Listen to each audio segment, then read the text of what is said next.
नमस्कार, आप देख रहे हैं यूपी दर्पण न्यूज 24। यूपी दर्पण न्यूज 24 में आप सभी दर्शकों का स्वागत है। आज के मुख्य समाचार। तराई में पंचायत चुनाव को लेकर रालोद सक्रिय। लखीमपुर खीरी 14 अक्टूबर आगामी त्रिस्तरीय पंचायत चुनाव को लेकर राष्ट्रीय लोकदल ने तराई क्षेत्र में तैयारियां तेज कर दी हैं। लखीमपुर खीरी में हुई प्रदेश स्तरीय रणनीति बैठक में पंचायत चुनाव संयोजक डॉक्टर कुलदीप उज्ज्वल ने कहा कि ये चुनाव लोकतंत्र की जड़ों को मजबूत करने का अवसर है। बैठक की अध्यक्षता चांद मियां, पीके पाठक और शिव प्रसाद द्विवेदी ने की। बैठक में निर्णय लिया गया कि रालोद गांव-गांव तक पहुंच बनाकर बूथ स्तर पर संगठन को मजबूत करेगा और निष्पक्ष कर्मठ उम्मीदवारों को मैदान में उतारेगा। क्या है और क्या आज तय किया गया है बैठक में? राष्ट्रीय लोकदल पंचायत चुनाव की तैयारियों में पूरे प्रदेश में दौरा कर रहा है और हमारे राष्ट्रीय लोकदल ने एक समिति बनाई है जो प्रदेश स्तरीय समिति है जो पूरे प्रदेश में जा रही है। उस समिति में हमारे विकास कादियान जी हैं जो मुजफ्फरनगर से हैं, हमारे हवलदार यादव जी हैं जो बनारस से हैं, मैं स्वयं हूँ, मैं डॉक्टर कुलदीप उज्ज्वल हूँ, मेरा जनपद बागपत है और मैं इस कमेटी में संयोजक हूँ।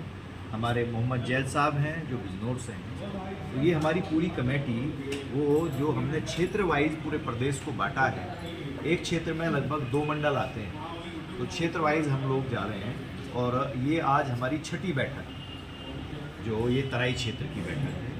हमारा उद्देश्य राष्ट्रीय लोकदल को मजबूत करना है।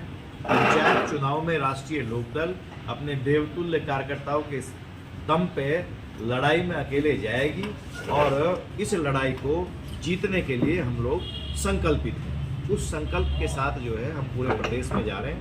हमारे तमाम पदाधिकारी जो क्षेत्रीय पदाधिकारी हैं, यहाँ हमारे क्षेत्रीय अध्यक्ष हैं बैठे इधर पीके साहब और हमारे जिला अध्यक्ष हैं लखीमपुर खीरी के, हमारे और भी प्रदेश के पदाधिकारी उधर ज्योति प्रसाद जी बैठे हुए हैं।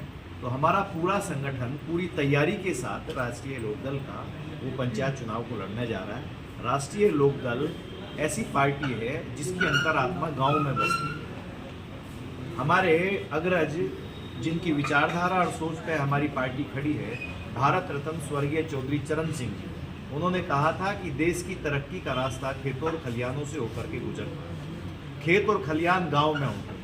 पंचायत के चुनाव में गांव का व्यक्ति वोट डालता है, तो गांव हमारी पार्टी के लिए रीढ़ है। उस रीढ़ को मजबूत करने के लिए स्वर्गीय चौधरी अजीत सिंह जी ने जो केंद्रीय मंत्री रहे हैं, बड़ा काम किया था। जब भारत रत्न चौधरी चरण सिंह जी ने किसानों को उनकी ज़मीनें दिलवा करके जमींदारी उन्मूलन कानून के बाद किसानों को मालिकाना हक दिलवाने के बाद ज़मीनें दिलवाई और उन ज़मीनों पे जो गन्ने की खेती हुई, उस गन्ने की खेती की कदर करने का काम अगर देश में किसी ने किया है तो स्वर्गीय चौधरी अजीत सिंह जी ने किया है।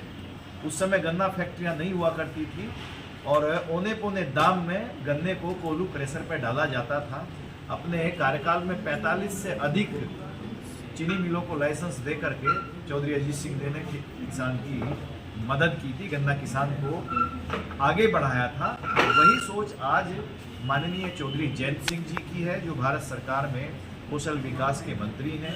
आज पूरे प्रदेश के नहीं पूरे देश के युवाओं को एक रास्ता दिखाना चाहते हैं। उनका एक सपना है कि जो नौजवान गांव में रहता है, जो बेरोजगारी के आलम के चलते विकास की मुख्य धारा से दूर हट गया हो, जो शिक्षित होने के बावजूद वो कौशल विकास के माध्यम से युवाओं को स्किल्ड करके उनके पैरों पे खड़ा करने का सोचा है, सपना देखा है और वो लगातार उसको साकार भी कर रहे हैं। आज कौशल विकास विभाग पूरे देश में विशेष रूप से ग्रामीण अंचल में जा करके नौजवानों को स्किल्ड करने का प्रयास कर रहा है ताकि लघु एवं कुटीर उद्योगों का विकास हो सके। स्वर्गीय चौधरी चरण सिंह जी ने भी यही बात कही थी कि जब तक कुटीर उद्योग खड़े नहीं होंगे तो तब तक जो है गांव के जो नौजवान हैं, जो कस्बों के नौजवान हैं, उनका भला नहीं हो सकता।